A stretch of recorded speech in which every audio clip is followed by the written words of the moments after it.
Hello everyone.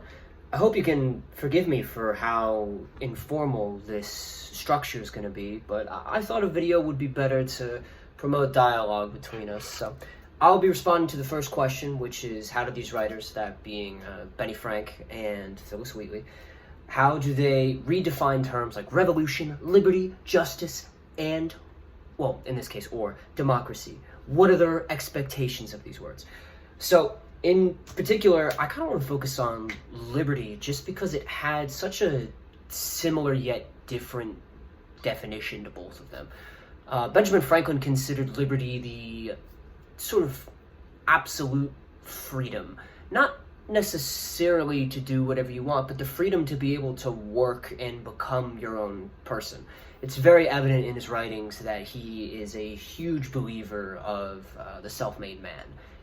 In more modern terms, that would be the self-made individual, but he was such a staunch believer in it that he started clubs and organizations around that, of course, which we've already read about. But the particular quote that I want to reference is him getting a letter from an associate of his, Benjamin Vaughan, that has a quote about birth and kind of like the nature of this sort of freedom. So within this letter, which I can bring up in the passage in a second. Okay, good thing I saved the quote.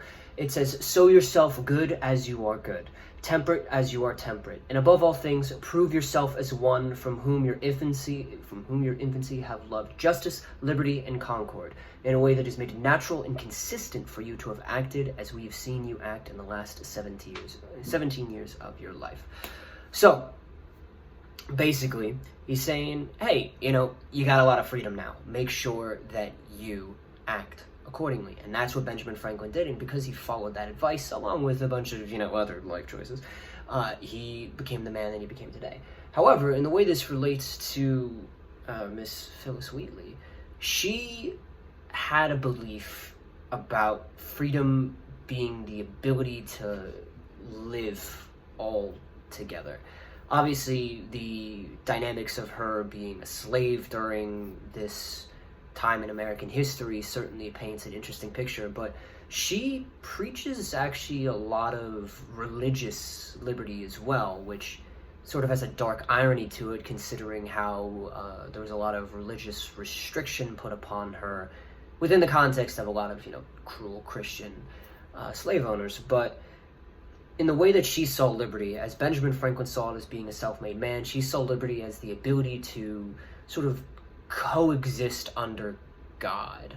So she, within this absolute freedom, really just wanted everyone to be equal in a sense. But in particular, she believed that the philosophy of personal freedom and religious freedom were heavily intertwined. There's a quote that is in her letter to Reverend Sam Occam that says, "The glorious dispensation of civil and religious liberty, which is so inseparably limited, there is little or no enjoyment of one without the other."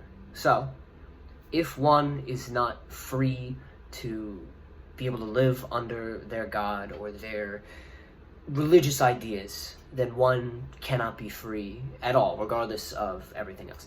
Unfortunately, she wasn't free in the first place due to the bonds of slavery, but within this, it was kind of, at least within my interpretation, her way of approaching the topic of slavery. It was like, hey, I'm free under my God. So, because the religious freedom and the practical freedom, or in this case liberty, is so intertwined, that it started to sort of throw the idea down there more, at least within my interpretation. I have another quote just that I thought was really great within Phyllis Wheatley's writing. It's at the very end of that same letter that says that, "I humbly think it does not require the penetration of a philosopher to determine." Basically, in very, is official the right word? I don't think that's the right word. But in very nice terms, she says, hey, you don't got to be a genius to figure out these principles. But she still laid it out in a very eloquent way. So, kind of just to wrap everything up, Benjamin Franklin and Miss Phyllis Wheatley both had the idea that to be free was to be able to live on your own without the oppression of government. Miss Phyllis Wheatley saw it more as a religious tie-in, but Benjamin Franklin saw it as just being a self-made man. So I hope that this is able to generate conversation, specifically if anyone wants to like fact quote me for when I mentioned the club. I'm sorry, the club that Benjamin Franklin started, I totally blanked on. So if you want to link that in the comments below, that'd be great. Anyway, thank you for listening. Sorry for how long this video is, but I hope we'll be able to talk. All right, see you guys later. Bye.